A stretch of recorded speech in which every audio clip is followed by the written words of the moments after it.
ओम शांति। आज 7 दिसंबर 2022 है और आज प्यारे बाबा के साकार रूप से चले हुए मधुर महावाक्यों को स्पष्ट करेंगी आदरणीय आशा दीदी।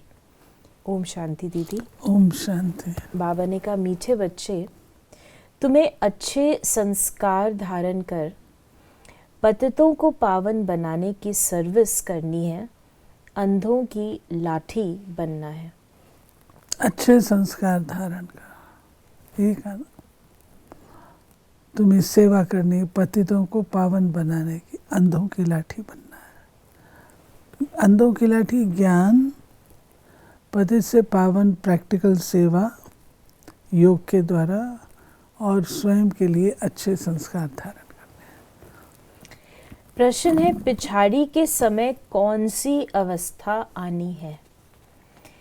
पिछाड़ी के समय निरंतर रूहानी यात्रा करते रहेंगे, बैठे बैठे साक्षात्कार होंगे, बाप और वर्षा याद आता रहेगा, वैकुंठ देखते रहेंगे। बस अभी हम ये प्रारब्ध पाएंगे, हर्षित होते रहेंगे, परंतु अच्छा पुरुषार्थ नहीं किया तो पछताना भी होगा, सजाओं का भी साक्षात्कार करेंगे। बाबा ने स्पष्ट कर दिया कि अंत में तुम्हारी अवस्था जो होगी वो यात्रा की है, रूहानी यात्रा। तो उस समय तुम निरंतर याद में रहेंगे, क्योंकि उस समय हलचल का टाइम होगा। एक तरफ साक्षात्कार होंगे, ये नई दुनिया आ रही है, मेरी प्रारब्ध है, और अगर ठीक काम नहीं किया होगा ज़िंदगी में तो पश्चाताप भी होगा कि मैं पहले कर लेती तो अच्छा था। तो बाबा कहते हैं, मजवा मौत मलू का शिकारी उस वक्त का गायन। गीत है रात के राही, ये है रूहानी यात्रा। सबसे जास्ती महत्व इस रूहानी यात्रा का है। ये है ईश्वरीय भाषा अथवा भाषण। तुम भी भाषण करते हो ना? बाप कहते हैं, सबसे जास्ती तो मैं भाषण करता हूँ, क्योंकि मुरली सुनाता है बाबा, रोज़ मुरली सुनाते हैं, एक दिन भी मिस नहीं करता है। तो सबसे ज़्यादा भाषण बाबा करता है। और फिर बाबा ने कहा, ईश्वरीय भाषा, भाषा और भाषण, क्योंकि मैं ज्ञान का सागर हूँ और फिर पतित पावन सदगति दाता हूँ। तो जब बाबा कहते हैं रूहानी यात्रा, उसको आप एक्सप्लेन करिए कि रूहानी यात्रा क्या है? रूहानी यात्रा माना वो है आपकी स्पिरिचुअल पिलग्रिमेज, आत्मा यात्रा पर है। एक है शरीर यात्रा पर होता है, आत्मा यात्रा पर है। यहाँ बैठे हैं हम, परम धाम होके आते हैं, वैकुंठ जाते हैं, तो ये है यात्रा। फिर बाबा ने हम बच्चों को कहा, बाप को कहते हैं सर्व का सदगति दाता, लिबरेटर। इतनी आत्माएं जो ऊपर से आई हैं, पहले यहाँ नहीं थी, फिर ज़रूर नहीं होंगी, तो इतने सबको कौन आकर वापस ले जाएंगे? गाइड तो है ही एक परम पिता परमात्मा। गाइड अर्थात जो आगे रास्ता दिखाता चले। गाते भी हैं पतित पावन गाइड, सर्व का सदगति दाता। बाबा गाइड है, बाबा ही गुरु है, बाबा ही रास्ता दिखाने वाला है, बाबा ही लिबरेटर है, बाबा ही पतित पावन है, और बाबा ही हमें रास्ता दिखा के ले जा सकता है, क्योंकि वो जन्म पुनर्जन्म के चक्र से न्यारा है। वो बाहर रहता है, साइकिल में नहीं आता, इसलिए वो हमारा गाइड है। फिर बाबा ने कहा, गुरु को आगे, फॉलोअर्स को पीछे रखा जाता है। यहाँ ऐसी बात नहीं है। यहाँ तो बाप कहते, बच्चे तुम आगे चलो, क्योंकि गौशाला भी है। गौओं के पीछे पीछे ग्वाला रहता है, नहीं तो गौएं इधर उधर चली जाए। बाप भी पिछाड़ी में रहते हैं। फिर बाबा ने कहा, आजकल भगत लोग समझते हैं आगे महात्मा जी हो, उनसे आगे जाना बेइज्जती समझते हैं। बाबा कहेंगे, बच्चे तुम आगे हो, बाप को तो पिछाड़ी में सारी नज़र करनी पड़ती है कि कोई खा ना जाए। मिसाल है ना, शेर रे शेर, परंतु शेर था नहीं, तो आगे नहीं, गाइड तो आगे रहता है। बाबा ने ये कहा जो पीछे। हाँ, फिर गौओं के लिए बाबा ने कहा, गौपाल होता है तो वो पीछे रहता है, कहीं गैया इधर उधर ना हो जाए। तो कहता है कि तुम आगे रहो और मैं पीछे तुम्हारी संभाल करता हुआ आता हूँ। और फिर उसमें कोई खा ना जाए गाय को, बीच में कोई ना आ जाए, उसकी मैं पूरी संभाल करता हूँ। तो अच्छे अच्छे बच्चे जो हैं वो हम उनको फॉलो तो नहीं करते हैं, फॉलो तो मम्मा पापा को ही करते हैं, परंतु वो हमारे लिए एक प्रकार के एग्जाम्पल होते हैं।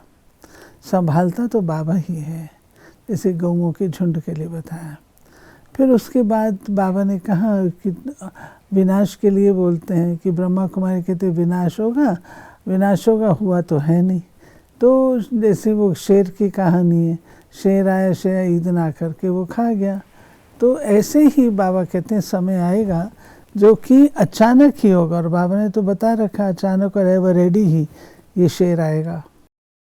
बाबा ने कहा है कि जब सब विनाश को भूल जाएंगे, हाँ भूल जाएंगे, मस्त रहेंगे, तब आएगा कि अब तो विनाश होने वाला हाँ, नहीं है, हाँ। तब आएगा विनाश। तो बाबा ने हम बच्चों को कहा कि बुरे संस्कार वाले अच्छे संस्कार वाले देवताओं के आगे जाकर उनकी महिमा गाते हैं। भारत बिल्कुल अच्छे संस्कार वाला था, अब बुरे संस्कार वाला है। मनुष्य को ये भी पता नहीं है। बाप समझाते हैं जो ऊपर से नई आत्माएं आती हैं पहले अच्छे संस्कार वाली होती हैं, फिर बुरी हो जाती हैं। जो भी आत्मा फ्रेश परमधाम से उतरती है वो फ्रेश होती है, सतो प्रधान होती है उस समय के अनुसार, परंतु धीरे धीरे जन्म पुनर्जन्म लेते लेते वो पुरानी होती चली जाती है, तमो प्रधान। तुम जानते हो ये देवी देवता पवित्र प्रवृत्ति मार्ग के थे, वही अब अपवित्र बने हैं। बाप समझाते हैं तुमने पूरे 84 जन्म लिए हैं। दैवी दुनिया और आसुरी दुनिया गाई जाती है। अभी तुम समझते हो रावण के कारण ही इतना दुख हुआ है। बाप सम्मुख समझाते हैं तुम ही पूज्य थे, सो अब पुजारी बने हो, फिर मैं आकर पूज्य बनाता हूँ। बाप तो सदा पूज्य है, ब्रह्मा को एवर पूज्य नहीं कहेंगे। एवर पूज्य एक बाप ही है जो कहते हैं मैं आकर तुमको 21 जन्मों के लिए पूज्य बनाता हूँ। ब्रह्मा को नहीं कह सकते हैं। क्यों नहीं कह सकते ब्रह्मा को? क्योंकि ब्रह्मा की तो बॉडी पूज्य वाली है ही नहीं। फिर बाबा ने कहा तुम बच्चों को स्थायी खुशी रहनी चाहिए, हम जाकर प्रिंस बनेंगे। अगर निश्चय नहीं है तो स्कूल में जैसा बेसमझ बैठा हो, यहाँ भी अगर नॉलेज समझकर किसको समझाते नहीं तो बेसमझ हुए ना। राज्य राजाएं तो बनने हैं, फिर कोई सूर्यवंशी में बनेंगे, कोई चंद्रवंशी में। पढ़ाई में बहुत बहुत फर्क पड़ जाता है। बाप तो अच्छी रीति समझाते रहते हैं, बच्चों को अच्छी रीति पुरुषार्थ करना पड़े। बाप और क्या करेंगे? समझाएंगे रूहानी यात्रा पर रहो, और कुछ नहीं समझा सकते हो तो चित्रों पर समझाओ। ये भी देखते हो जिनको समझाते हैं वो तीखे हो जाते हैं। ये बाबा ने बताया कई बार बच्चों की अवस्था इतनी अच्छी नहीं होती है, जो समझाते हैं तो जो जिनको समझाते हैं वो तेज हो जाते हैं। मुश्किल बात है बाप की याद में रहना, पवित्र भी बन जाए। डिफ़िकल्ट है रूहानी यात्रा जिसमें थक जाते हैं।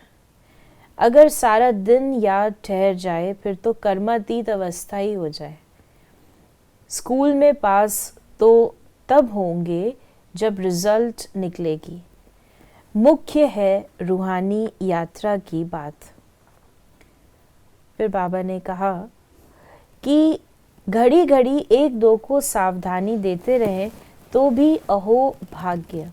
ये बाबा जो कहते हैं ना सावधानी देना, देखिए चलते हैं तो कभी चलते चलते हम लोग फिसल जाते हैं, माया जो है वो अपनी तरफ खींच लेती है। तो जो जागरूक बच्चे हैं, संगठन में रहते हैं, जागरूक बच्चे हैं, वो उन दोनों को सावधानी दे सकते हैं। अरे भाई कहाँ कर जा रहे हो, क्या हो रहा है, दे सकते हैं। तो देना भी चाहिए।